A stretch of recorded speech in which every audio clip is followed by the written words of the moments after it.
अब लोग कहते हैं कि कृष्ण कृष्ण कृष्ण नाम में कोई दम है ही नहीं।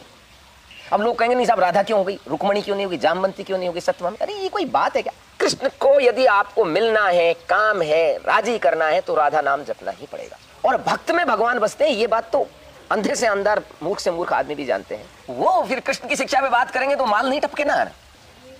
इतिहास की श्रृंखला के अंदर आज हम बात करेंगे पौराणिक इतिहास के ऊपर, और हमारे साथ हैं राज ऋषि राजेंद्र सिंह जी नरुका। नरुका साहब, अक्सर एक विवाद चलता है राधा जी को लेकर के, जो पौराणिक इतिहास है हमारा, जिसमें कृष्ण और राधा जी को का जो प्रसंग है उसको लेकर के चलता है। कई लोग ये कहते हैं कि साहब राधा जी थी नहीं, पीछे भी किसी एक कथावाचक ने कुछ कह दिया था, फिर उसको वहाँ नाक रगड़ने के लिए जाना पड़ा, कई मतलब काफ़ी ड्रामा हुआ था। तो ये मतलब हकीकत क्या है? मतलब आप काफ़ी इतिहास पढ़ते रहते हैं, तो ज़रा इस पर प्रकाश डालिए। ये बहुत ही महत्वपूर्ण बात आज आपने पूछी, और इसका वाकई मुझे भी पीड़ा होती है जब इस तरह की चर्चाएं होती हैं। हमारे ही उद्बोधन में कोई हमारे श्रेष्ठ लोग या हम में ने से कभी ये कह दिया होगा कि राधा जी का और कृष्ण का विवाह नहीं हुआ था, उनकी पत्नियों में उनका जिक्र नहीं आता है, और यहाँ से भ्रांति शुरू होकर लोग पता नहीं क्या क्या चीज़ ऊल जलूल। और मानव मस्तिष्क इतना योग्य नहीं है कि वो हर चीज़ को समझ सके। जैसे उदाहरण के रूप में अपन कहीं रोड में से जा रहे होते हैं किसी गाड़ी में, हो सकता है कि मैंने उस रोड पर जिस बोर्ड को देखा है आपने उस बोर्ड को नहीं देखा हो, उस पर मैंने वहां जाते हुए लोगों को देखा होगा, आपने जाती हुई गाड़ी को देखा हो, पर इसका मतलब ना तो यह है कि वहां गाड़ी नहीं है ना रोड है। इसी तरीके से जो श्री राधा जी हैं उनके बारे में जो आज भ्रांतियां इतनी तेजी से फैल रही हैं, मुझे उसकी पीड़ा होती है। और उसके बारे में आज आपने पूछा तो मैं बताना चाहता हूं कि जब श्री राम का जन्म हुआ था, उस जन्म के समय अधिकांश ऋषि मुनि जो तपस्या कर रहे थे, एक जन्म में संभव नहीं है ये परमात्मा के साथ मिलन का या साक्षात्कार का या उनके एकाकार होने का। तो बहुत से ऋषि मुनियों को राम वन गमन के समय मिले हैं। उनमें जो ऋषि ऐसे थे जिनका पूर्ण हो गया, उनको तो उसी टाइम मोक्ष प्राप्त हो गया।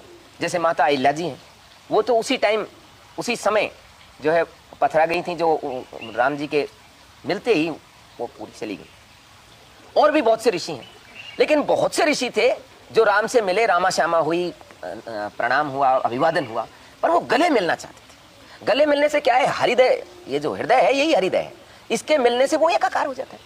लेकिन उस समय राम ने उनसे निवेदन किया कि अभी पूरा नहीं हुआ, ये तो आपको इंतजार करना पड़ेगा। जब ये श्रेष्ठ लोग सदगति करके स्वर्ग में जाते हैं, आभास तो रहता है, अभी आप कहीं से आए होंगे तो आपको पिछली स्मृति रहती है, ऐसे ही पूर्व जन्म की स्मृति भी लगातार रहती है अच्छे लोगों को। तब ये इंतजार कर रहे थे कि कब श्री कृष्ण के रूप में इनका जन्म हो। विधान ऐसा था कि श्री कृष्ण के रूप में देवकी और वसुदेव जी के घर पैदा होंगे कंस की कारागार में, और फिर ये नंद बाबा और यशोदा के यहाँ आएंगे, वहां ग्वालों के साथ, गोपों के साथ में ये रहेंगे। तो अधिकांश ऋषि मुनियों ने गोपियों के रूप में उस क्षेत्र में, ब्रज क्षेत्र में जन्म ले लिया। इनमें सबसे जो श्रेष्ठ हैं वो देखिए भरत जी जैसा कोई भी ईश्वर का भक्त नहीं हो सकता, जो उनके मना करने पर वन में भी नहीं रह करके वापस से अयोध्या चला जाता है। लक्ष्मण जी से भी श्रेष्ठ माना जाता है भरत जी को, हनुमान जी से भी श्रेष्ठ माना जा सकता है, क्योंकि लक्ष्मण जी और हनुमान जी कभी अलग नहीं होते राम से। लेकिन भरत जी अलग रहकर भी उस अलग को जगाए रखे, 12-13 साल 14 साल तक उस पीड़ा को भी झेलते रहे और उनके आदेश का भी पालन करते रहे। माता राधा जी जो है वो भरत जी का ही पुनर्अवतार है। अच्छा। और राधा जी इस जन्म में यानी कृष्ण जी के जन्म में निश्चित रूप से वैवाहिक थी, वृषभान जी की वो पुत्री है। और चूंकि बरसाना और गोकुल ब्रज ये क्षेत्र सब नजदीक नजदीक है, तो कृष्ण के साथ में उनका ये जो नाम है वो, अब लोग कहते हैं कि कृष्ण कृष्ण कृष्ण नाम में कोई दम है ही नहीं।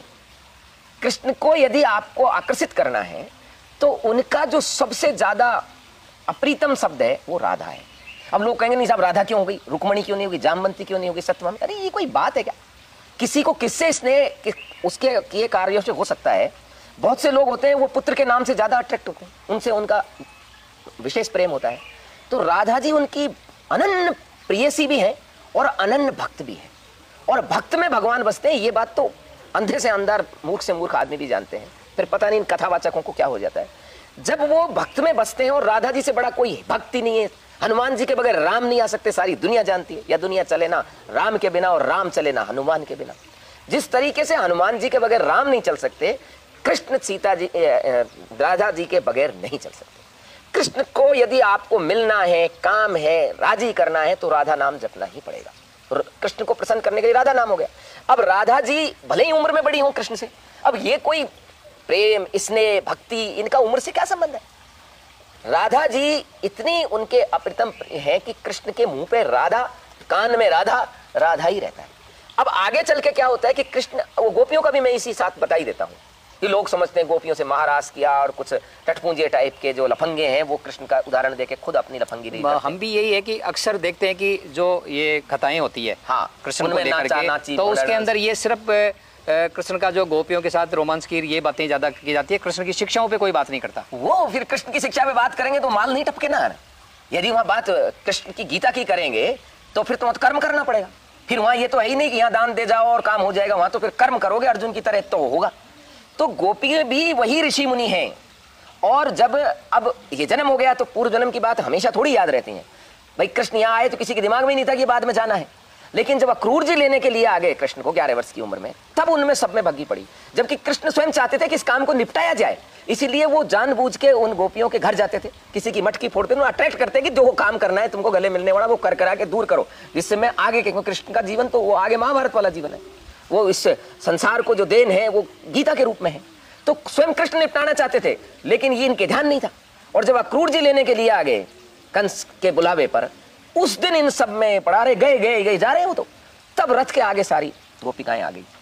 अब सैकड़ों गोपिकाएं, हजारों गोपिकाएं, कृष्ण इसके कि करूं क्या, एक साथ गले कैसे मिले। आपको एक याद दिलाता हूं, राम के सामने, राम जन्म के टाइम पर भी खरदूषण 14,000 की सेना लाया था और लक्ष्मण जी को माता सीता के साथ कंदरा में बैठने के लिए राम ने कह दिया, और फिर राम ने खरदूषण के सामने 14,000 राम खड़े कर दिए।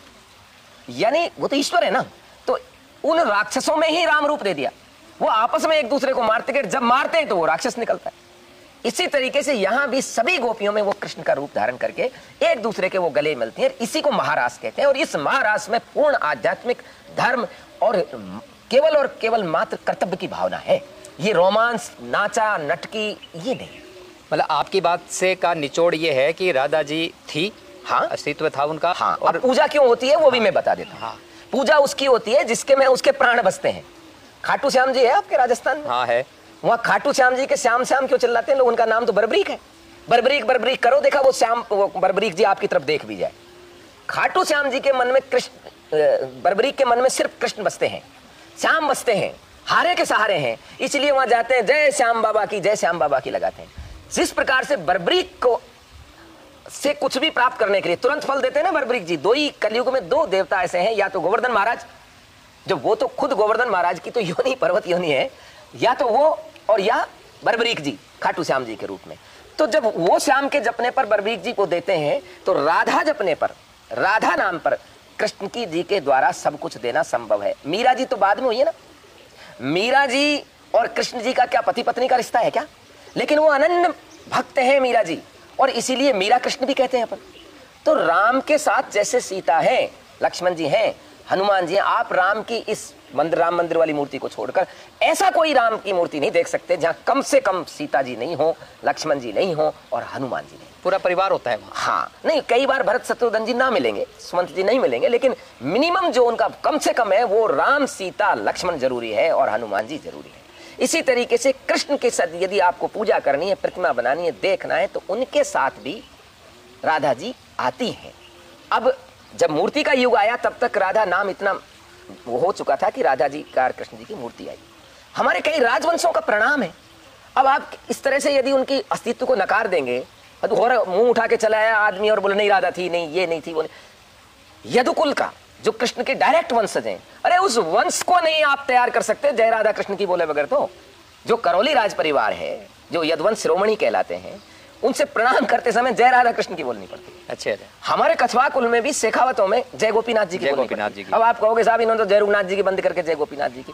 अरे ईश्वर को किस रूप में, अब बिट्ठल बिट्ठल कहते थे वो हमारे संत तुकाराम जी।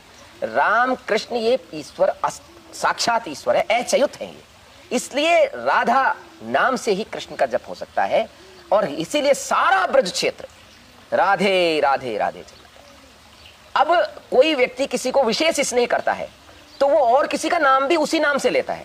कई बार आपने देखा होगा, जैसे मेरी बेटी का नाम उत्तम है, हमारे घर में एक बिल्ली भी पालते हैं, और बिल्ली को भी जब प्यार करना होता है तो कई बार उसको उत्तम बोल देते हैं। आपने देखा होगा अपने बच्चों के नाम से ऑफिस के अंदर, कार्यालय के अंदर कई बार उनके नाम से बोल देते हैं, क्योंकि वो नाम हमारे माइंड में, सबकॉन्शियस माइंड में जमा हुआ है, यदि हम उसे विशेष प्रेम करते हैं तो। जैसे अभी कई बार मेरे कई जो बड़े सखा हैं उनको मैं दादा भाई बोलता हूँ। अब मैं, आप ताज्जुब करोगे कि उनको कॉल करते समय जो मेरे ज्येष्ठ भ्राता श्री कुंवर योगेंद्र सिंह जी हैं, गलती से उनको कॉल लग जाता है, क्योंकि बसे तो मेरे दिमाग में वो है ना। हाँ। तो कृष्ण के मन में भी राधा बसी हुई, इसलिए बाद में आगे चल के रुक्मिणी जी को राधा बोलते थे, वो सत्यभामा को भी राधा बोलते थे, वो भक्तों को भी राधा बोलते थे।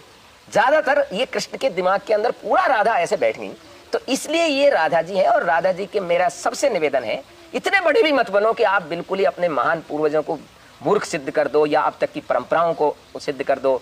कोई करौली राजवंश को गाली देने लगेगा कि वो जय राधा कृष्ण क्यों बोलते हैं, और फिर अपने तो आधे लोगों के घर में नाम ही राधा मोहन सिंह जी, राधा कृष्ण जी, राधा बल्लभ जी, ये क्या करने जा रहे हैं। मेरी तो खुद दादी सा जो है उनका नाम श्री राधा जी था, तो फिर तो ये गलत हो जाएगा ना। तो इस वजह से मेरा सबसे विशेष अनुरोध है, इसको समझें, और ये है ये राधा जी का। तो राधा जी को लेकर के आपके मन में जो भ्रांतियां थी शायद दूर हो गई होगी।